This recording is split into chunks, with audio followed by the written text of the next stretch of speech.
ஹே விளம்பி வருடத்தில் மகர ராசி நேயர்களுக்கு இந்த வருடம் எப்படி இருக்குன்னு பார்க்கலாம். மகர ராசி நேயர்களுக்கு இந்த வருடத்தில் வரக்கூடிய ராகு கேது பெயர்ச்சி ஒரு பெரிய நிம்மதியை கொடுக்கும் வருடமாகவே இருக்கும். ராகு பகவான் 8ஆம் இடத்தில் இருந்து கடந்த 1.5 வருடமாக உடல் ஆரோக்கியத்தில் பல கேடுகளை கொடுத்து வந்தார் மகர ராசி நேயர்களுக்கு. இந்த வருடம் இந்த ராகு கேது பெயர்ச்சியானது 9ஆம் இடத்தில் 8ஆம் இடத்தில் இருந்த ராகு பெயர்ச்சியாகி இவர்களுக்கு நல்ல ஒரு இடத்தில் அமைகிறது. குரு பகவான் 9ஆம் இடத்தில் இருக்கிறார். 10ஆம் இடத்திற்கு வரக்கூடிய குரு பகவான் வேலையில் சற்று மனக்குழப்பத்தை கொடுப்பதற்கு வழிவகுப்பார். சனி பகவானின் பெயர்ச்சியால் இவர்களுக்கு 7.5 சனியில் ஆரம்ப கட்டத்தில் இருக்கிறார்கள் மகர ராசி நேயர்கள். அடுத்த 2 வருடத்திற்கு இந்த ஹே விளம்பி வருடத்தில் வரக்கூடிய கிரக பெயர்ச்சியில் சனி பெயர்ச்சியானது 7.5 சனியின் துவக்கத்தில் இருக்கக்கூடியவர்கள் மகர ராசி நேயர்கள். உத்திராட நட்சத்திரம், திருவோணம் மற்றும் அவிட்ட நட்சத்திரக்காரர்களுக்கு இந்த வருடத்தின் பிறப்பிலேயே நல்ல பல பலன்களை இவர்கள் காணலாம். வேலையில் நல்ல முன்னேற்றம், வேலையில் நல்ல மாற்றம் மற்றும் புதிதாக தொழில் தொடங்குபவர்களுக்கு நல்ல ஒரு ஆரம்பமாகவே இந்த சித்திரை வருட பிறப்பு அமைகிறது. இந்த சித்திரை, வைகாசி, ஆனி இந்த 3 மாதங்களில் திருமண தடை இருப்பவர்களுக்கு திருமணஞ்சேரி சென்று அங்கு சிவபெருமானுக்கு அர்ச்சனை செய்துவிட்டு வந்தால் திருமண தடை விலகும் என்பது இந்த ஹே விளம்பி வருடத்தின் சிறப்பு பலன்களாக அமைகிறது. மகர ராசி நேயர்களுக்கு குரு பெயர்ச்சியினால் இவர்களுக்கு வேலை விஷயத்தில் சற்று மனக்கவலைகளோ அல்லது மன கஷ்டமோ ஏற்படுவதற்கு வாய்ப்பு உண்டு. இவர்கள் சனிக்கிழமைகளில் நரசிம்ம பெருமாளுக்கு விளக்கேற்றி அர்ச்சனை செய்து வந்தால் அடுத்த 1 வருட காலத்திற்கு குரு பகவானினால் ஏற்படக்கூடிய தடங்கல்கள் விலகும். இந்த ஹே விளம்பி வருடத்தில் பங்கு வர்த்தகத்தில் ஈடுபாடு இருப்பவர்கள் முதலீடாக இவர்கள் ஆவணி மாதத்தில் இவர்கள் முதலீடு செய்வது நல்லது. கூட்டு தொழில் அமைவதற்கும் கூட்டு தொழிலில் ஈடுபாடு இருப்பவர்களுக்கும் ஆவணி மாதத்திற்கு மேல் இவர்கள் அதற்கான முயற்சியில் ஈடுபடலாம். ராகு கேது பெயர்ச்சிக்கு பின்னர் இவர்கள் இந்த கூட்டு தொழில் முயற்சியில் ஈடுபட்டால் அடுத்த 2 வருடத்திற்கு இவர்களுக்கு வியாபாரத்திலும் தொழிலிலும் நல்ல லாபம் ஏற்படுத்தி கொடுக்கும். ஜவுளி தொழில் மற்றும் ரியல் எஸ்டேட் செய்பவர்களுக்கும் ஹோட்டல் பிஸ்னஸில் இருக்கிறவங்களுக்கும் நல்ல ஒரு வருடமாக இந்த வருடம் அமைகிறது. இதுவரையில் கடன் பிரச்சனைகளில் இருந்து வந்தவர்களுக்கு அந்த கடன் பிரச்சனையிலிருந்து வெளிவருவதற்கு ஆவணி மாதத்திற்கு மேல் நல்ல ஒரு மாதமாகவே இந்த வருடம் இவர்களுக்கு பிறக்கிறது. இந்த ஹே விளம்பி வருடத்தில் புதிதாக வீடு அமைவதோ அல்லது வீடு வாங்குவதோ, வாகனம் மாற்றுவதோ அல்லது வாகனம் வாங்குவதோ டிசம்பர், ஜனவரி, பிப்ரவரி ஆகிய மாதங்களில் இவர்கள் அதற்கான முயற்சியில் ஈடுபடலாம். உத்திராடம், திருவோணம் ஆகிய 2 நட்சத்திரக்காரர்களும் சனிக்கிழமைகளில் ஆஞ்சநேயருக்கு அர்ச்சனை செய்து வெற்றிலை மாலை சாற்றி வந்தால் நீங்கள் நினைத்த காரியம் நிறைவேறும்.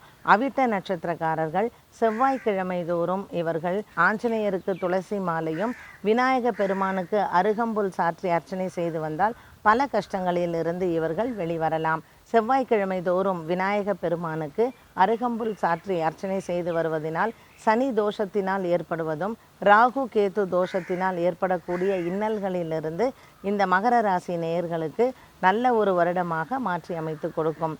இந்த ஹே விளம்பி வருடம் தங்கம் மற்றும் வெள்ளி வாங்க நினைப்பவர்கள், திருமணத்திற்காக முயற்சி செய்பவர்கள் ஆவணி மாதத்தில் இந்த முயற்சியில் ஈடுபடலாம்.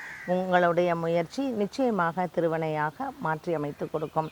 இந்த வருடத்தில் சித்திரை மாதம் முதல் பங்குனி மாதம் வரை இவர்கள் செய்ய வேண்டிய பரிகாரங்கள் என்னவென்றால், திருநள்ளாறு சென்று சனி பகவானுக்கு அர்ச்சனை செய்து வஸ்திரதானம் மற்றும் அன்னதானம் செய்யும் பழக்கத்தை வைத்து கொண்டால் சனிக்கிழமைகளிலும் ஆஞ்சநேயருக்கு அர்ச்சனை செய்து வந்தால் சனி தோஷத்தினால் பாதிப்புகள் ஏற்படாமல் இருக்கும். இந்த 7.5 சனியானது மகர ராசி நேயர்களுக்கு நிச்சயமாக லாபகரமான ஒரு சனி பெயர்ச்சியாகத்தான் அமைகிறது. ஏனென்றால் மகர ராசி நேயர்களுக்கு சனி பகவான் அவருடைய சொந்த வீட்டிற்கு வருவதனால் பெரிய கஷ்டங்களிலிருந்து இவர்களை விடுபட்டு கொடுப்பார். ராகு கேது பெயர்ச்சியும் இவர்களுக்கு லாபகரமாக இருப்பதனால் திருமண தடை மற்றும் குழந்தை பாக்கியம் இல்லாதவர்களுக்கு ஒரு மகிழ்ச்சியான வருடமாக இந்த வருடம் அமைகிறது.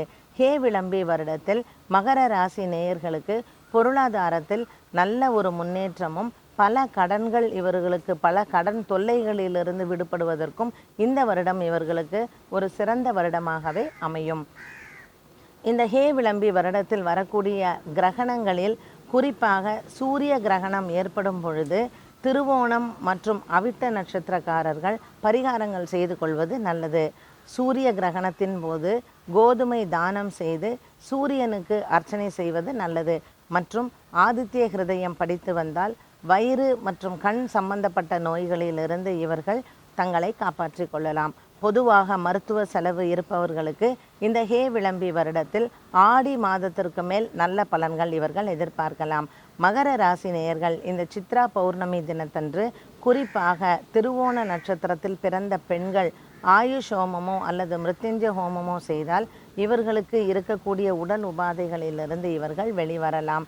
பொதுவாக மருத்துவ செலவுகள் இருக்கக்கூடிய திருவோண நட்சத்திர பெண்களுக்கு இந்த சித்ரா பௌர்ணமி பரிகாரத்திற்கு ஒரு சிறப்பான பௌர்ணமியாக அமைகிறது. ஆயுஷ் ஹோமம் மற்றும் மிருத்யுஞ்சய ஹோமம் இந்த இரண்டும் உங்களுடைய இல்லங்களில் நீங்கள் செய்து கொள்ளலாம். செய்ய முடியாதவர்கள் கோவில்களிலேயோ அல்லது வெளியிடங்களிலேயோ இந்த ஹோமங்கள் செய்து உங்களுடைய உடல் ஆரோக்கியத்தை மேன்மைப்படுத்தலாம். ராகு கேதுவினால் ஏற்படக்கூடிய தோஷங்களும் மற்றும் சனியினால் ஏற்படக்கூடிய தோஷங்களும் மகர ராசி நேயர்களுக்கு இந்த பெயர்ச்சியினால் நல்ல ஒரு மாற்றத்தை இந்த வருடம் கொண்டு வரும். வேலை தேடுபவர்கள், படிப்பில் ஆர்வமுள்ள குழந்தைகள், வெளிநாடு சென்று பயில எண்ணும் இளைஞர்களுக்கு இந்த வருடம் அவர்கள் நினைத்தது நிறைவேறும் வருடமாகவே இருக்கும்.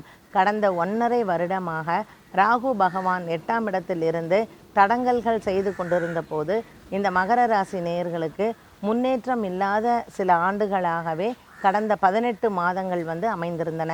அந்த நிலை மாறி இந்த ஹே விளம்பி வருடமானது நல்ல ஒரு முன்னேற்றத்தையே இவர்களுக்கு கொடுக்கும்.